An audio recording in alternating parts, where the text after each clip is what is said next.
Tribun Gayo.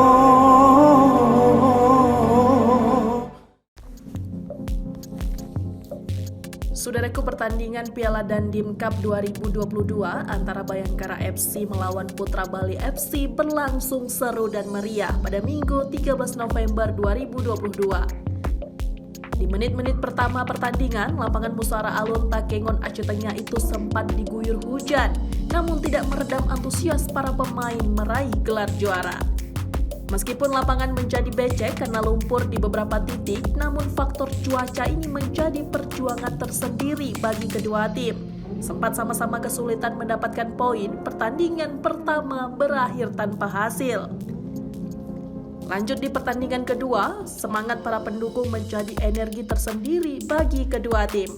Tidak berselang lama, Bayangkara FC mampu mencetak gol pertamanya lewat tendangan Muharir di menit ke-73 pemain dari Rans Cilegon. Pertandingan tersebut dimenangkan oleh Bayangkara FC dengan skor 1-0 lewat gol dari Muharir itu setelah wasit meniupkan peluit tanda pertandingan telah usai. Selanjutnya pertandingan kedua dimulai pukul 15.30 waktu Indonesia Barat. Tim yang tampil yaitu Persiwa FC versus Persib FC.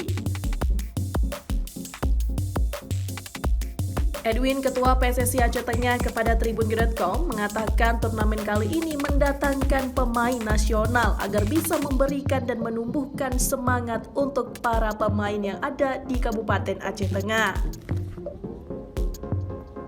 Pantauan Tribun.com pada Minggu 13 November 2022 terlihat banyak sekali supporter di arena tribun dari kedua tim. Mereka sangat antusias mendukung tim kesayangannya dan juga meneriakkan yel-yel. Hadir dalam kegiatan tersebut Kapolres Aceh Tengah KBP Nur Rohman Nur Hakim SIK dan Wakapolres Aceh Tengah Kompol Yofi Artanta SIK. Pertandingan ini juga diikuti oleh klub-klub yang ada di Kabupaten Aceh Tengah dan benar meriah.